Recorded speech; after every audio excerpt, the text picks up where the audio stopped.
square roots, and then we're going to look at congruent triangles.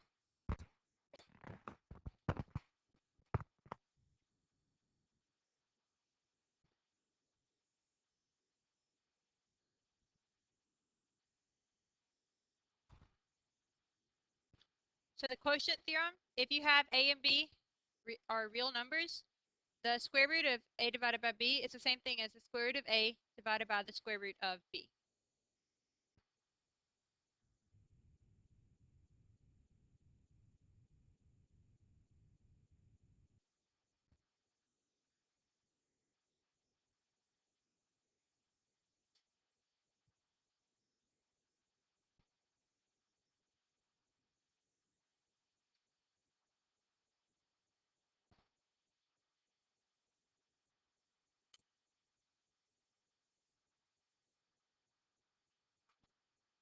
If you have a fraction under your radical, you make it two separate radicals as a fraction.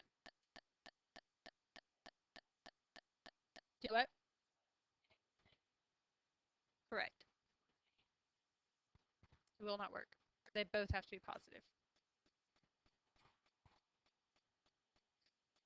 All right, so we want to simplify this. The square root of 3/7. What do you do first?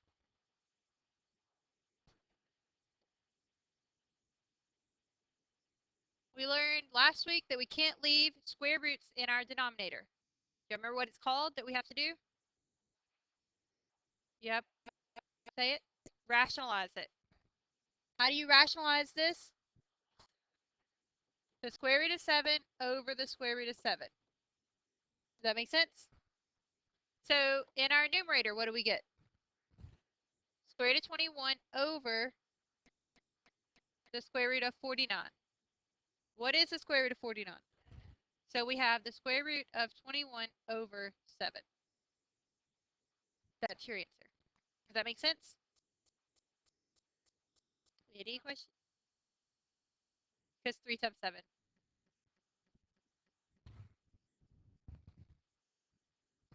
Looking at this one. The square root of 2/5 plus the square root of 5/2.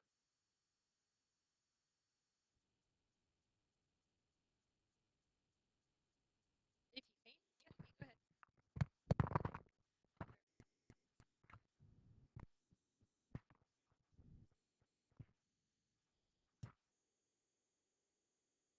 What do we have to do first?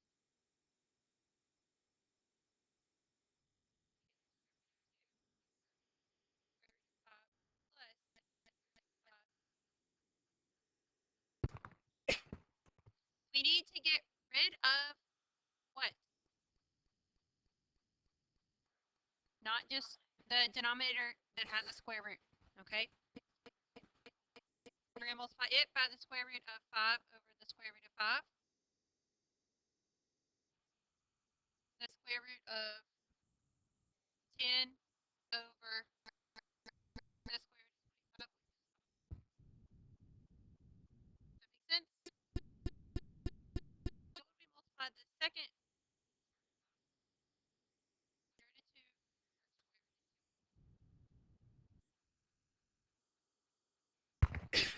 which would give you what?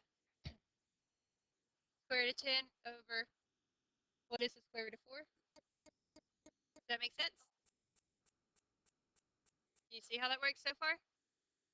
Are these like radicals? So can we add them?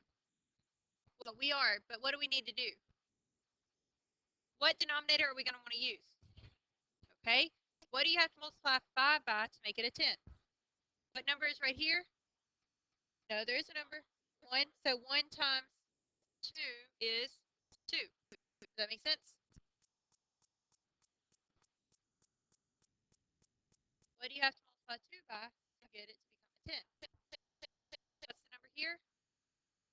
1. So 1 times 5 is, oh, thanks, Sean. 5 over 10 is the same thing as 1/2. Does that make sense?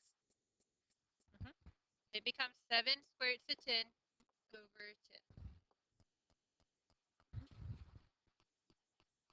You see how that works? Treat them kind of like they're they're x's. 2/10 plus 5/10 is 7/10 x. You don't change the radicals whenever you add them together. Any questions on these? They like these, they're going to have them on your test for a long time. Okay?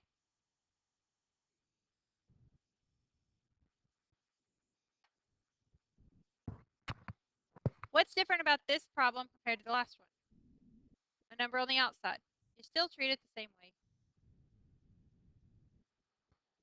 Mhm.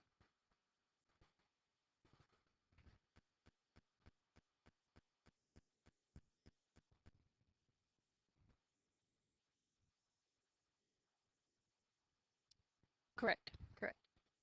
What are you going to rewrite this as?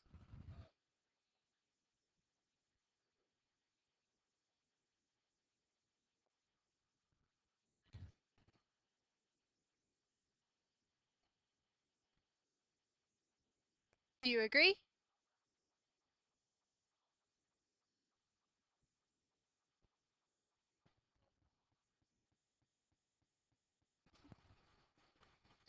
Three is the same thing as 3/1. Does that make sense? What do you do next?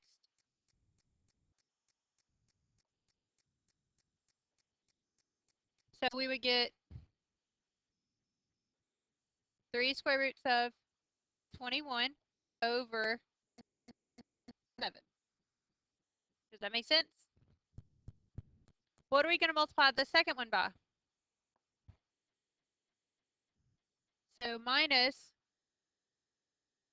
5 square roots of 21 over. Any questions so far? So are these like terms? Yeah, but we have to have a common denominator. What's going to be the common denominator?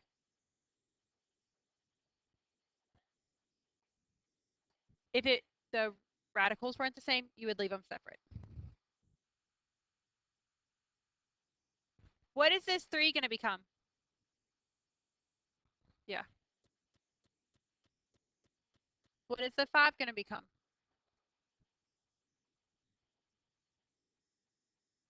Y'all with me?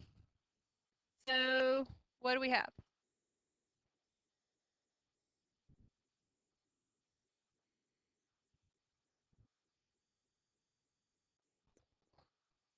Do y'all see how these work? The 30, the 26, and the 21? If you could reduce them, you would want to. Yeah. Is that what you're going to ask, Destiny? Okay. Any other questions? Okay. Congruent, that's the symbol for it. It's an equal sign with a little squiggly over it. Have y'all seen that symbol before? No? Okay. That is what the congruent symbol is. It means that the two parts are the exact same size.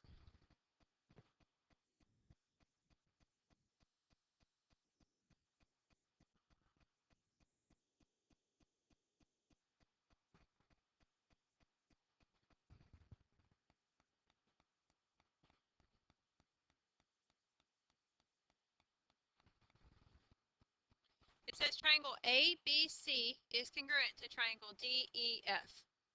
What that means, A is congruent to D.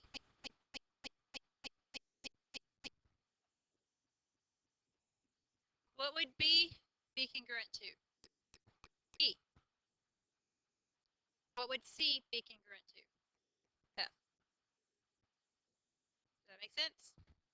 When they say that these two are congruent, the corresponding parts are like in order.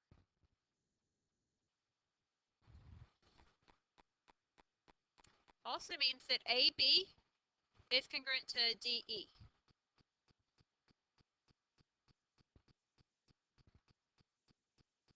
What would side AC be congruent to?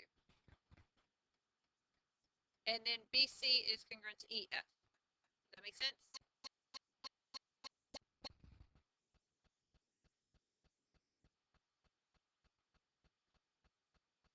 Do y'all see how that works?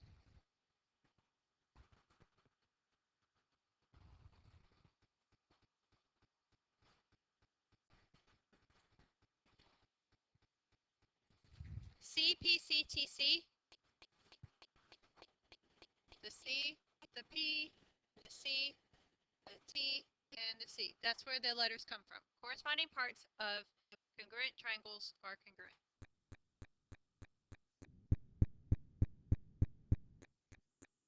If you have congruent triangles, then each of the part that corresponds to the other part of the triangle has to be congruent.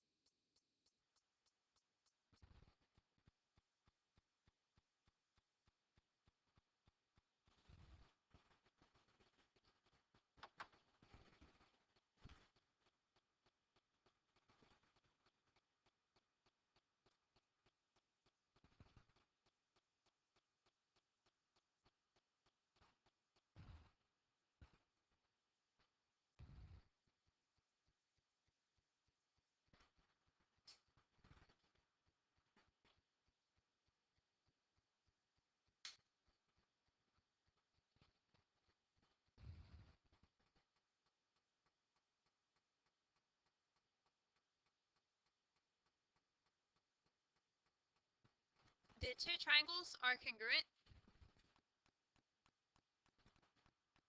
So how would we figure out what X and P equal? Okay, P equals 4X plus 1.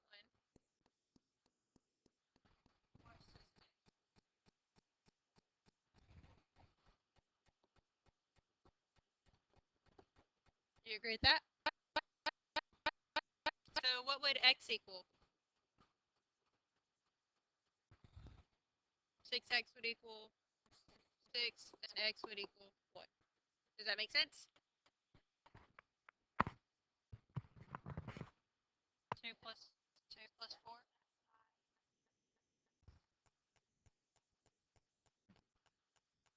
How would you find the value of P?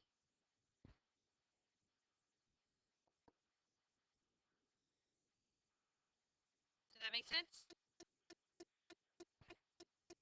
Let's see how that works. Any questions on that? Okay. What's 12 minus 6?